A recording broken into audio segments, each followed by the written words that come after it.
Welcome to This Day. It's Wednesday, November 25th. We don't have any open meetings today, but we will tell you who's on our show today. We have RadNet, and I spoke with Dr. Wasley about some diagnostic issues, and he'll go into length about that.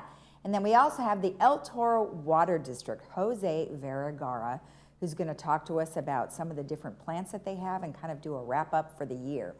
And let's go ahead and give you our COVID-19 resources. We have covid19.ca.gov, where you can follow along all the governor's plans, ochealthinfo.com, and then their hotline at 714-834-2000. You can go to our website, which is lagunawoodsvillagealerts.com, and then you can email us at info@lagunawoodsvillage.com.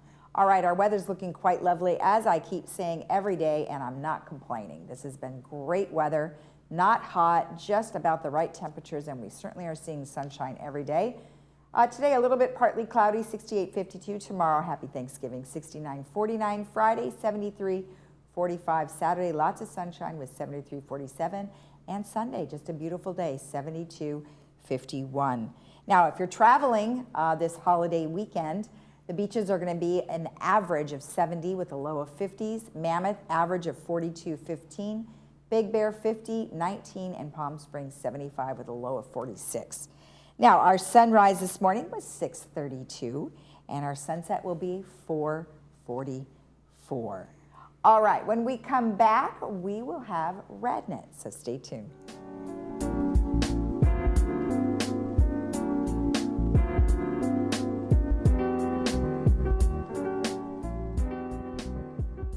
This is Dr. Trin from Irvine Clinical Research.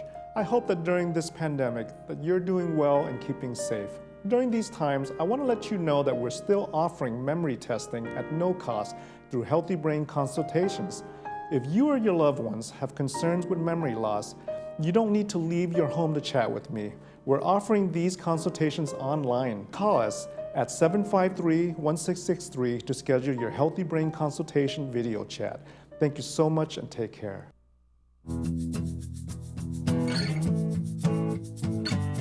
Welcome back. Well, today I am joined by Dr. Richard Wasley, who is a diagnostic radiologist with RadNet, and we're going to talk about lung and pancreas screening. Well, doctor, thank you so much for joining me. We were talking a little bit off camera about lung screening, and I did pose the question about COVID-19, but this is an entirely different situation. However, looking at the lungs, what is usually the reason why you would want to look at the lungs? So the lungs, well, for many reasons, we want to talk a little bit about screening, but the lungs can be seen on a chest x-ray, for example, but really the CAT scan is what we're going to talk about today. That really is a much better detailed image. We can find nodules down to 1 or 2 millimeters, which is very, very, very tiny, obviously. And that's the kind of things we look for. We want to catch things early. That's really what we're looking for. In COVID, coronavirus patients, we're looking more for compromise that the lungs might have. Sometimes these COVID patients have a lot of edema or they have infiltrates, and we can see that and characterize it and follow it that way to see how if the patient's getting into trouble. That's a little different situation. Okay. All right. Well, good. Well, I wanted to know the difference because, you know, you hear a lot about how they're so concerned about once it goes into the lungs and then you just you have to kind of, it's really a touchy situation. So when do you guys normally do screening of the lungs when it comes to maybe cancer or some other type of illness?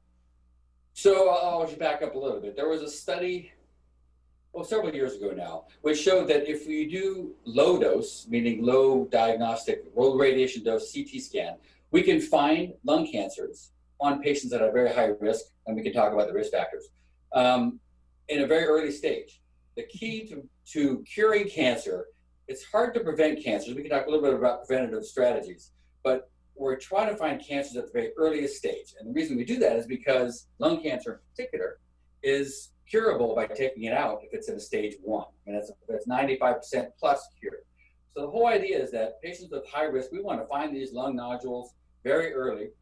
Most nodules we find are not cancerous, but we follow those. For example, there's a certain paradigm we use that we can actually look at those. If the nodule grows, we might biopsy, we might do other imaging, but the whole idea is you want to get a lung cancer as early as possible.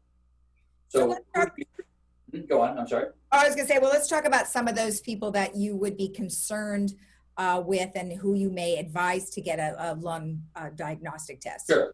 So the studies have shown that these patients that have a high risk factor, so these are patients that have a 30 pack year smoking history or more in their life. And that means a pack a day for 30 years, 2 packs a day for 15 years, however you want to calculate it out. It's that kind of risk factor.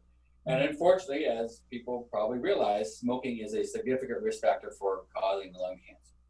Right. Now, having said that, so those are the patients we would look for, and also patients that are between the age of about 55 to 80. Turns out that when you're 30 years old and you're smoking, well, damage hasn't quite caught up to your lungs yet. But after about age 50, it goes significantly higher. If you continue to smoke, certainly we screen those patients. But if you haven't smoked for about 15 years, let's say you're at age 75 and you stop smoking at age 60, your relative risk is actually now down to about regular patient population. Doesn't mean you don't still have a risk of lung cancer, but actually after 15 years, you've kind of made it through that worry period. So stopping smoking now, great idea. But we would still screen patients up for 15 years because your risk is still higher. So anyway, so what we do is we do a CAT scan, which is a very low dose, almost a mammographic dose. So what we do for mammograms, very low dose screening, and the reason is we don't want to cause problems. We look for small nodules. Nodules, turns out less than about a half a millimeter or so, really are inconsequential. We see those all the time. Those don't have to be followed. Things between about 6 to 8 millimeters, we get a little bit more excited about, but those are likely not going to be cancers, but we might follow those, meaning we might do a CT scan in 6 to 12 months, see what they look like. Nodules above 8 millimeters, we get a little more excited about, and those things we might biopsy or do some other scans and that kind of things. But the whole idea is if you can get a lung cancer before about 20 millimeters, which is about that big, that theoretically is a very high cure rate, and that's what we're looking for. Does that make sense? Let me ask you this. So let's say you mentioned this already, but you were smoking for a long time, maybe since you were 21 years of age or whatever it was. Sure. And then you've been smoking like 10, 15 years, and then you stop for a long period of time. Even though you stop, you still run the risk of having other types of ailments, not necessarily just lung cancer. Is that correct? Actually, yes. The COPD, which is, chronic obstructive disease, emphysema, that doesn't go away. Unfortunately, smoking causes damage, and I see it all the time, right. And that doesn't go away. So you're right. Your lung cancer risk might go down by stopping smoking, but it's better not to start in the first place. But of course, that may not be realistic. People already have. So we learned a lot more things in the last 40 years than we knew 40 years before that. So that's just how. Yeah. Well, and then, okay, so let's transition then to pancreatic cancer. So yeah. Is that kind of the same type of situation where you may not even know that you have it? So that's the problem with pancreatic. I obviously we have in the news Alex Trebek passing away recently. I just as an aside, I've known him all my life, frankly. I don't think I've ever remembered a time when I didn't know him. So wow. It's kind of interesting. But pancreatic cancer, unfortunately, is one of those cancers that usually it presents quite large when we see it. And the reason is because the pancreas is quite a deep organ. It doesn't have nerves in it. And so things can grow quite large before you even have an idea where it is. And so there really are no good screening tests either. And then again, that's a big problem. So as analogous to what I talked about lung cancer, we want to catch a cancer very tiny. If you catch a pancreatic cancer very small, let's say you do have symptoms, and there's certain, we can talk about that, but there are some symptoms that can occur if the pancreatic cancer happens to be in a place where it causes it. Then you can actually cure it. That is a higher risk. But unfortunately, as in Alex's case, it already spread to the liver and other places. I don't know all the details, but it sounds like it already spread. He was very forthcoming with that. Right. So unfortunately, at that point, it really limits your options of what you can do. Doesn't mean you can't cure it, but there's more limited options. Do you happen to know with his situation, like how he found out? I don't know whether he had pain, but I'm not sure exactly. I'm not privy to what happened. But often these pancreatic cancers, because eventually pancreas is an interesting organ. It's very deep, and it doesn't have a normal covering to it, so to speak, cellular covering. So what happens is cancers can grow right out of the pancreas into the adjacent tissues very easily, as opposed to other organs that are kind of encapsulated. So when it does that, it can get to the nerves, and that's when you can feel it. But unfortunately, by that time, it could be the size of a grapefruit. So we just, unfortunately, just the point. So that's usually symptoms. The strategic ones that we like to catch early are ones that cause what they call jaundice. meaning that if a cancer arises next to the bile ducts, it can obstruct them. It grows, cancer grows, and it causes a compression upon the biliary system. And then bile can back up and your eyes can turn yellow and you can get skin yellowing. That's called jaundice. And that is one of the symptoms that we do look for. And those often can be quite small, those tumors. And so those are actually ones we want to be pretty aggressive at finding. But besides that, unfortunately, there's really no screening. There are certain screening things you can do. One is genetics. Family history has a lot to do with what happens to you. So if you have lots of relatives that have had pancreatic cancer, that's one thing you can talk to your doctor about doing a genetic screening for. But other than that, there really are no really good screening tests per se in the general public without imaging. Yeah, well, that's unfortunate, but it's not as high. It doesn't seem as common as some other cancers. Therefore, correct. That's agreed. And we also want to, we can screen for things like colon cancer. We can screen for lung cancer now. We can screen for thyroid cancer. Lots of things we can do that, those are great. And those are fantastic. And breast cancer, of course, we have mammography for that. So those are great screening tools. Not so much. There are some risk factors you can avoid. Again, smoking and drinking, not good for too many people. Same for pancreatic cancer. Those are one of the risk factors that can cause pancreatic cancer. So we want to stop that as much as possible. Again, we know more now than we used to know 50 years ago. So things, people have done things that's just how it works, So right. And more technology keeps coming down the pike. So that's good to know that we at least can catch some of these things earlier. Well, thank you so much for spending the time with us. Yes. Perfect. It's very nice to meet you, and we'll see you again. Thank you. All right. Thank you. You're welcome. And we'll be right back after this.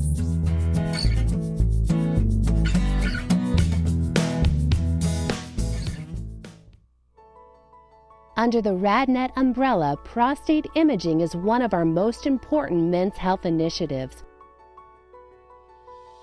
We have an exclusive team of prostate-dedicated radiologists that read thousands of images from all around the globe. These radiologists are utilizing advanced technologies such as prostate MRI, which offers some of the most detailed visual representations of the prostate gland. When it comes to men's health issues, listen to your body and take a proactive approach. Talk to your doctor, begin screening, and take charge of your health.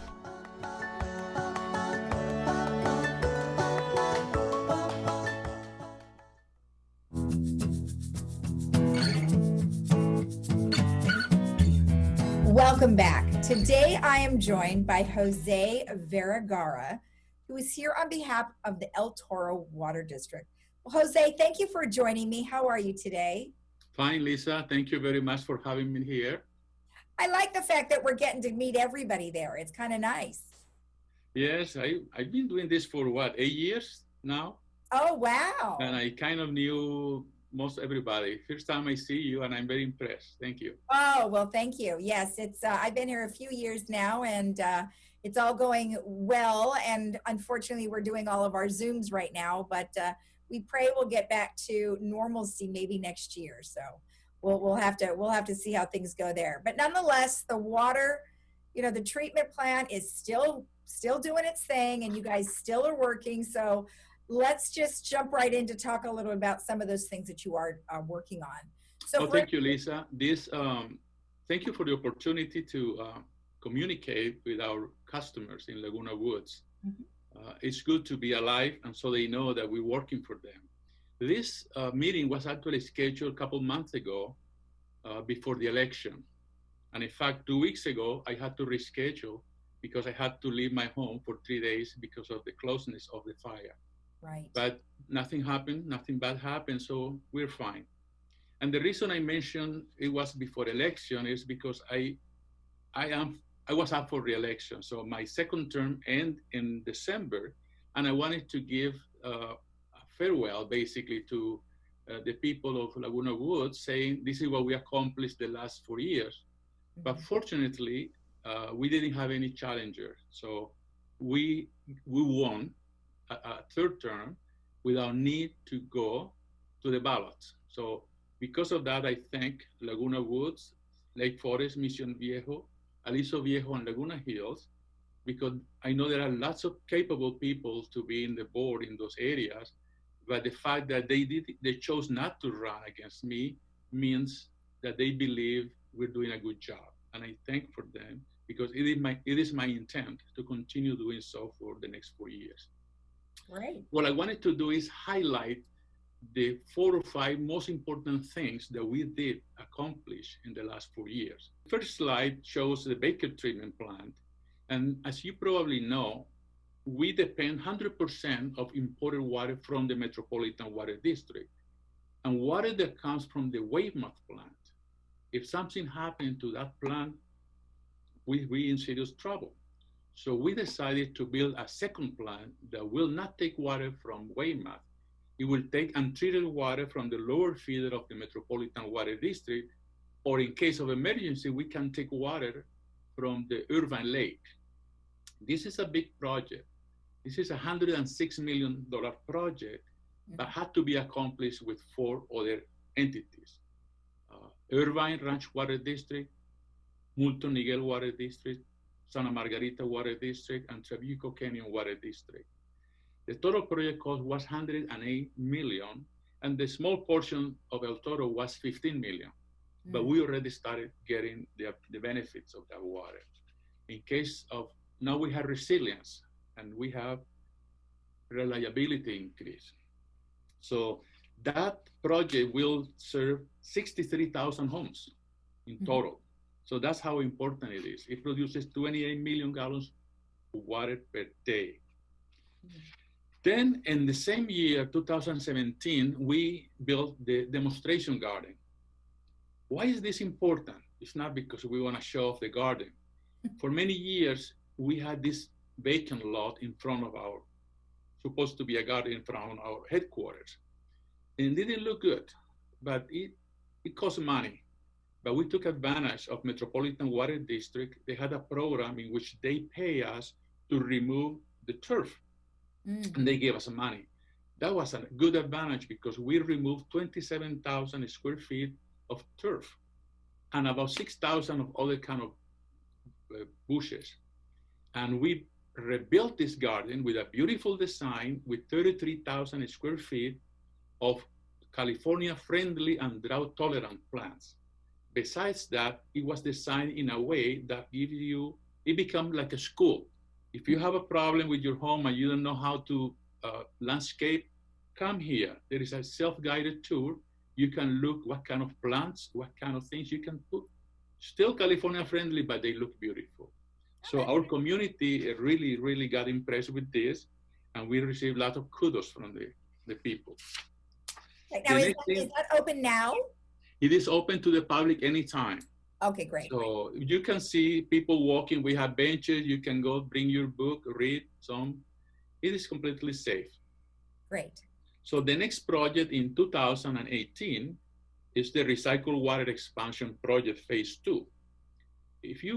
Most of the people will remember in 2012, we started the Recycled Water Treatment Plant, where we call Phase 1, which included a large portion of pipelines. This is also to try to be independent from the Metropolitan Water District. So we were only serving a little bit of water to the golf course. So we decided to recycle more water. We built this plant, and that's a success. So we decided to build on top of that one, and we built an additional 260 acre feet per year, which is about 28,000 linear feet of pipeline we put in the last 2 years. And that's about 20,000 feet of 40-inch to 10-inch pipeline. And again, we thank Laguna Woods because they learned to live with us. We didn't have any problem during the construction. So this is a good example of now how independent we're getting. Remember, back then, we depend solely in Metropolitan Weymouth. Now we can use Baker. Now we can recycle water. We get in there. That's the message. Right. So now going back to the blowing ourselves horn. In 2019, we received the District of Distinction Award for the 6th time. What is that? This is a special District Leadership Foundation Award, which is given to districts that comply certain characteristics, basically showing transparency an ability for the public to get into the economic financial reporting. So we have everything open. We don't hide anything from anybody. So that is, in addition to that, the board members as well as the executives have to go through a special training in all kind of protection, ethics, governance, so we can, again, be responsible for the things that we need to do for the public. Again, we received in 2019 another award. And this is really, really important because they consider all the association of, they call it financial reporting for its comprehensive. Yeah, it's the Association of Financial Officers of the United States and Canada who get together and find out which one is the best or the best reports. And they found El Toro being one of those. That made us very happy and special consideration for our staff. So basically, and another one that came really that we were surprised in 2019, we were selected by the employees as one of the top places to work.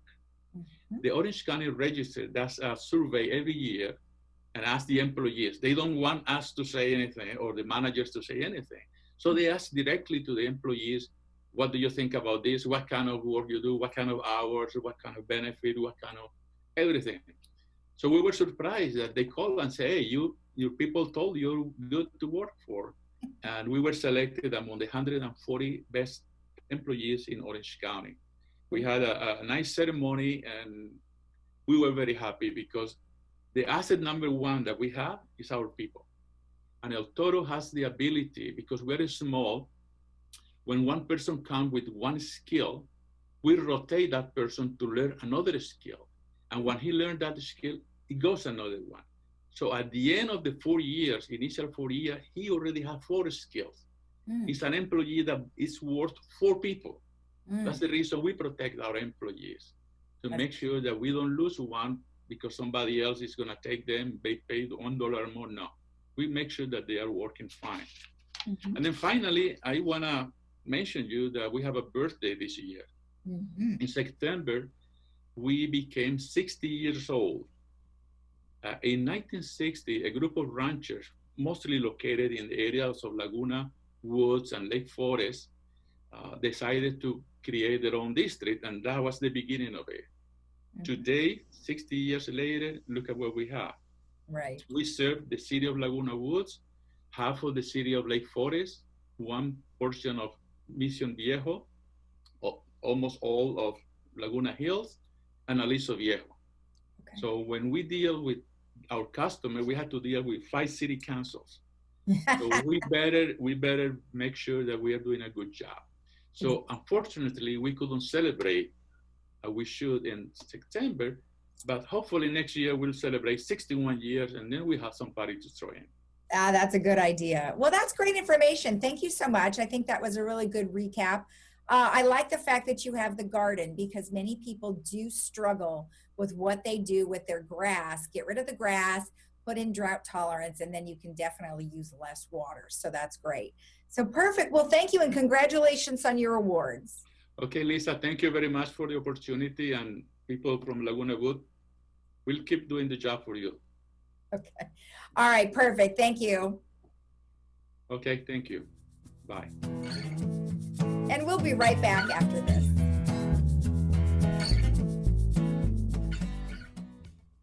To help stop the coronavirus, the CDC recommends to avoid contact with people who are sick. Cover your cough or sneeze with a tissue, then throw the tissue in the trash. Avoid touching your eyes, nose, and mouth. Clean and disinfect frequently touched objects and surfaces. Stay home when you are sick, except to get medical care. Wash your hands often with soap and water for at least 20 seconds. For more information, contact the CDC. A message from Village Management Services.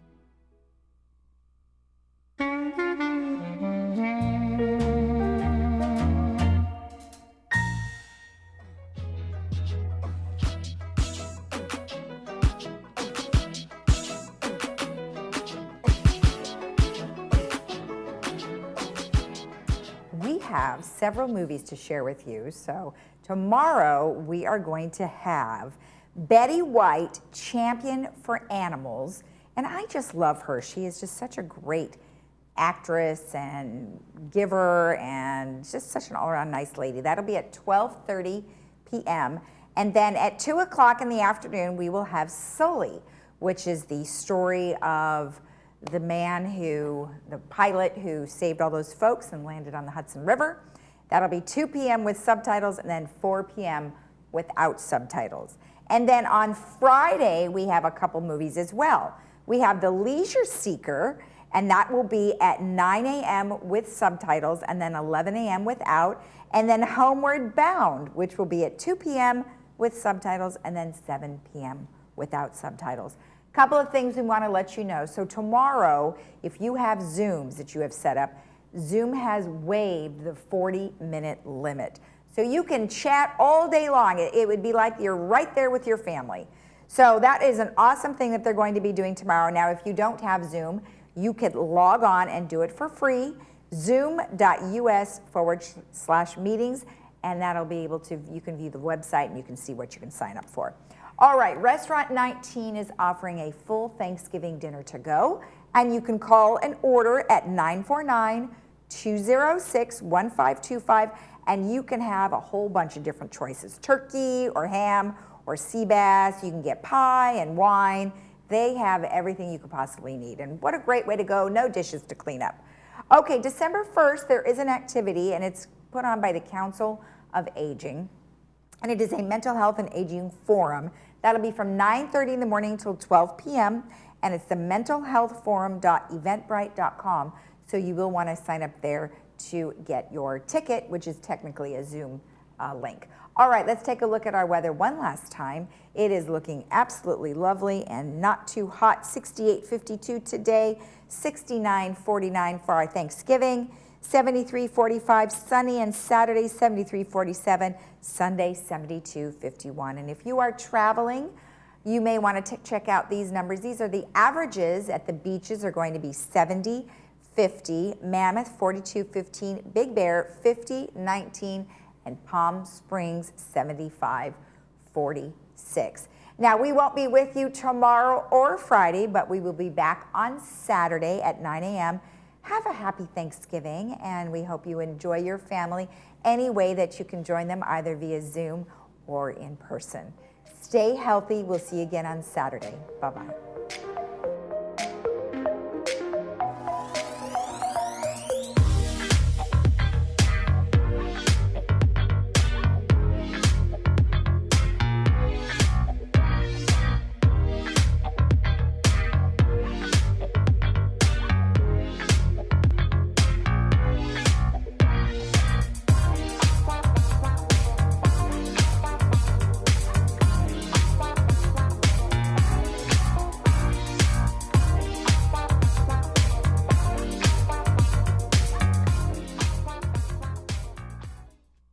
Hi, I'm Lieutenant Kimber Mood with the Orange County Sheriff's Department. We've seen an increase in phone scams where con artists pretend to be someone they are not, including law enforcement officers. Don't be a victim. Trust your instincts. If a call seems suspicious, it probably is. For example, the Orange County Sheriff's Department will never require payment over the phone. If you receive one of these calls, contact the Orange County Sheriff's Department as soon as possible and visit our website to learn more about scams.